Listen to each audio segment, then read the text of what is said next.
Madame Rosine Cohen, bonjour. Bonjour, monsieur le rabbin. Bonjour, vous enseignez l'hébreu, l'histoire du peuple juif, la pensée juive. Et puis je sais que vous enseignez également au Beth Midrash Lenashim, donc c'est ce centre d'études au féminin qui a été créé par Madame Joëlle Bernem, qui se trouve dans les locaux de la synagogue, la Grande Synagogue de la Victoire. Et avec vous aujourd'hui, nous allons parler d'un personnage biblique qui est considéré comme le plus grand roi d'Israël, à savoir le roi David. Et ma première question sera donc de vous demander de nous présenter en quelques mots l'origine, l'homme, peut-être l'homme avant d'être le roi, qui était David, et puis son règne, ses réalisations majeures. Merci pour votre invitation à parler du roi David, à évoquer cet homme dont vous dites qu'il est le plus grand des rois d'Israël. Et la première des choses que je voudrais vous faire remarquer, c'est que parmi les rois et les personnages bibliques, il est d'une actualité permanente. Un des chants plus populaires en Israël est David Melech Israël, roi d'Israël, Chai Vekayam. On le dit au présent. Il vit, il existe. C'est donc que son caractère, son histoire personnelle dépasse le cadre du siècle où il a vécu. Il a vécu quand d'ailleurs ? Alors, nous avons, d'après le calendrier hébraïque, mais je vais le donner en calendrier français pour que ce soit plus simple, en calendrier civil, le XIe siècle avant.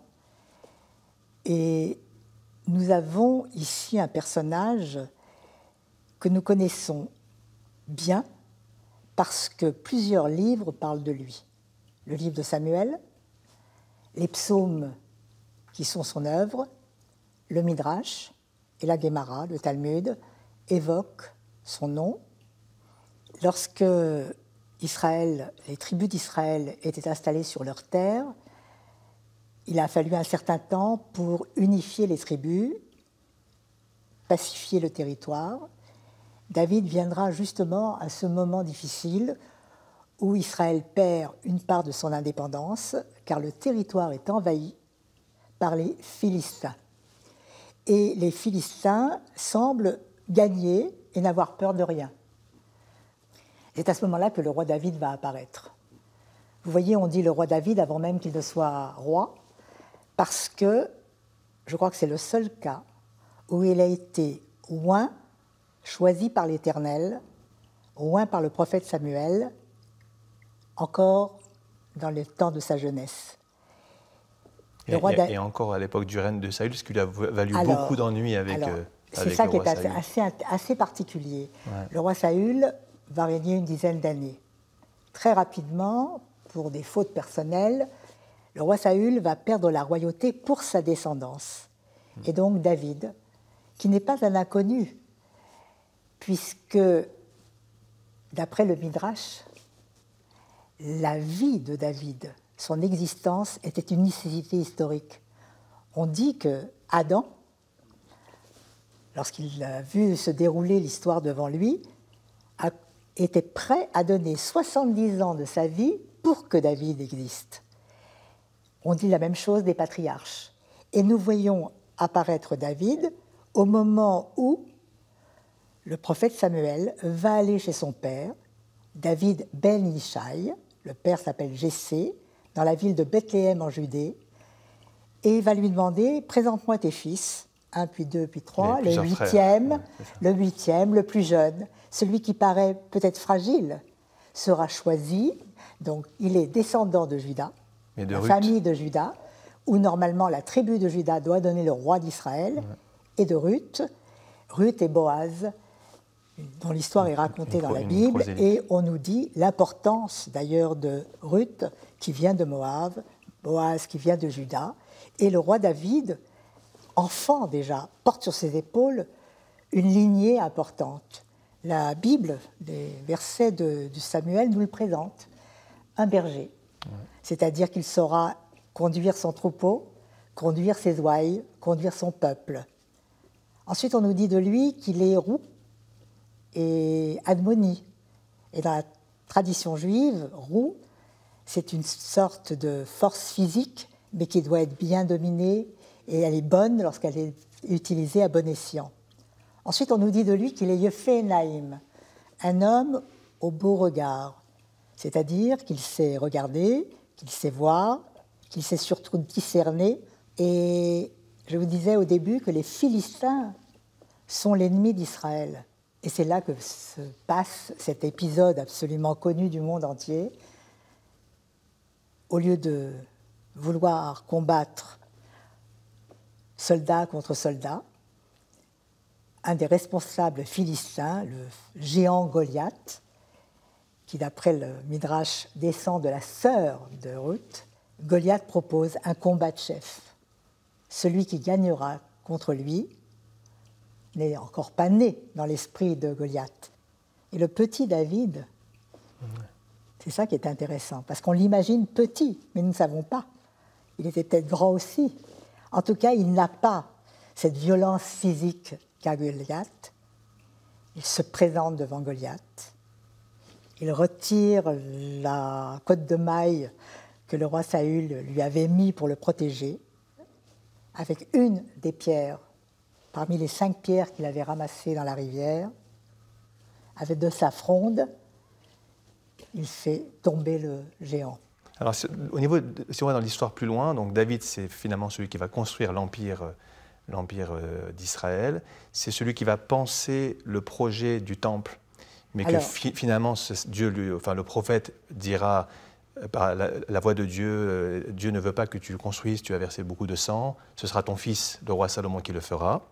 Et juste ce qui permet de comprendre pourquoi ce roi David est important, au-delà du peuple juif, même pour l'humanité, c'est aussi parce que quiconque se proclame Messie est censé descendre du roi David. Jésus lui-même disait qu'il était de la descendance de David. Ça veut dire que l'espérance messianique, elle est portée par le roi David.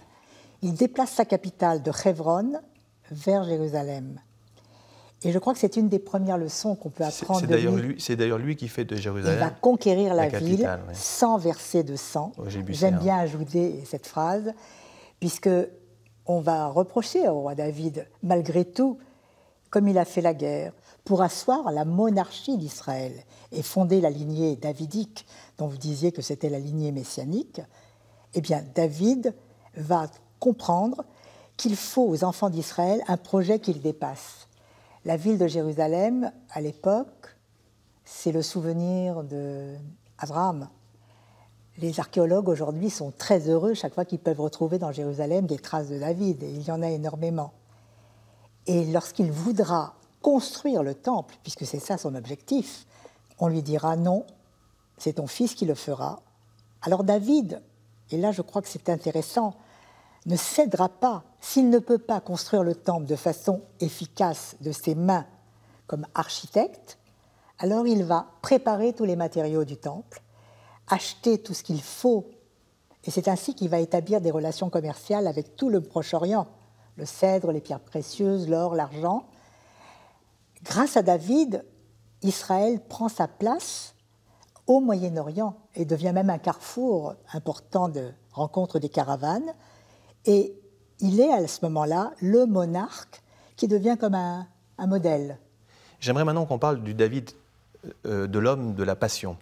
Et j'aimerais qu'on parle d'un épisode très important, c'est ce qu'on appelle l'épisode de David et Bethsabée. Et là, c'est un sujet qui est important parce que l'histoire de David et Bethsabée, elle étonne beaucoup, ce roi vertueux, etc.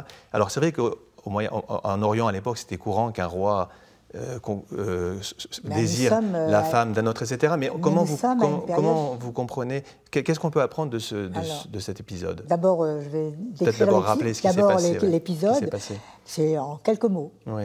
Le roi David, nous savons que le soir, il était sur sa terrasse et que lorsque sa harpe, dans le vent du soir, égrenait quelques sons, il se mettait à composer des télim. Mais sur la terrasse d'à côté, une femme, elle est présentée comme une femme belle, et tout de suite, on nous dit, c'est la femme de Uri le Hittite. Il demande qu'elle soit amenée au palais, elle sera là, très vite, et lorsque Uri, son mari, reviendra pour la voir et repartira à l'armée, cette phrase étonnante quand même dans la bouche du roi David, demander qu'il soit mis, placé dans l'armée, à un lieu stratégique et dangereux. Et naturellement, Uri va mourir. Et là se pose vraiment la question. Les rabbins de la Gemara vont essayer de discuter. A-t-il tort, a-t-il raison? David, lui, dira « Chatati ». Le mot est écrit. J'ai fauté. Je crois qu'il y a quand même quelque chose d'étonnant. Parce qu'effectivement, nous sommes aussi étonnés, non pas seulement qu'il ait pris Bethsabée, qu'il l'ait fait venir à son palais, sachant qu'elle était mariée, mais c'est que déjà, il avait de nombreuses femmes. Et quelque part ici, la passion de David, je crois qu'elle va plutôt s'exprimer par les mots d'amour que l'on peut retrouver tout au long des Téhilim, plutôt que dans sa vie personnelle. Effectivement, plusieurs femmes, plusieurs problèmes. Est-ce que le roi David avait besoin de cela? C'est aussi une des choses importantes. Il a connu l'épreuve de cette passion, de ne pas savoir se dominer, d'avoir besoin de faire tchouva. Question, sera-t-il pardonné? Vous l'avez dit, peut-être que lui n'avait pas besoin, mais nous, on en avait besoin. Ce qui est magnifique, c'est la réaction de David. C'est qu'un roi à l'époque normale aurait dit « je fais ce que je veux, je suis le potentat ». Non, de suite, il descend de son trône et il reconnaît son péché. Et là, je trouve qu'il y a une leçon extraordinaire. C'est une leçon d'humilité. C'est le côté homme. Voilà, et de reconnaître son péché, c'est quelque chose d'extraordinaire. Tout au long de son histoire, depuis la minute où il apparaît, on voit à la fois le roi qui sait qu'il représente le roi divin sur terre, d'une certaine façon, parce que le royaume d'Israël, ce n'est pas anodin, et il y a l'être humain, il y a l'homme, et la Bible, ce n'est pas seulement avec David, la Bible aime raconter la vérité. Les êtres sont des êtres humains qui doivent se dépasser, qui doivent se surpasser. Et malgré tout, la question est, est-ce pardonnable? Une femme du XXIe siècle dira non. Mais le texte, lui, laisse planer comme une question. Parce que le deuxième enfant qui naîtra, ce sera le roi Salomon. Et j'ai été très frappée. Dans le Midrash, on présente Bethsabée, non pas comme une femme belle, désirable, mais comme une femme très intelligente. La reine-mère, celle qui devra élever le futur roi, doit avoir ces qualités justement d'intelligence pour préparer l'avenir. Les psaumes ont été écrits au fur et à mesure, ils ont été ensuite codifiés, et c'est devenu notre présent, puisque la majorité des textes de la prière sont des psaumes. Nous lisons des psaumes lorsqu'une personne est malade, nous lisons des psaumes lorsqu'une personne est décédée. Les psaumes, alléluia... Parce que les psaumes reflètent toutes les difficultés de la vie de David. Tous les sentiments possibles. Et tout ce que nous ressentons aussi. Voilà. Merci beaucoup. Avec vous, on a appris beaucoup sur le roi David, on a appris des valeurs telles que le courage, ne pas avoir peur même du plus puissant que soi, la résilience, capacité de se relever malgré les épreuves. Et puis il y a aussi, je crois, très important, cette capacité de se remettre en cause lorsqu'on a commis une erreur, qui que l'on soit, même un roi et un aussi grand roi que le roi David, eh bien être capable de dire « j'ai commis une erreur », de reconnaître son péché, c'est quelque chose d'immense. Merci beaucoup, je vous souhaite à toutes et à tous un très bon dimanche et une très bonne semaine.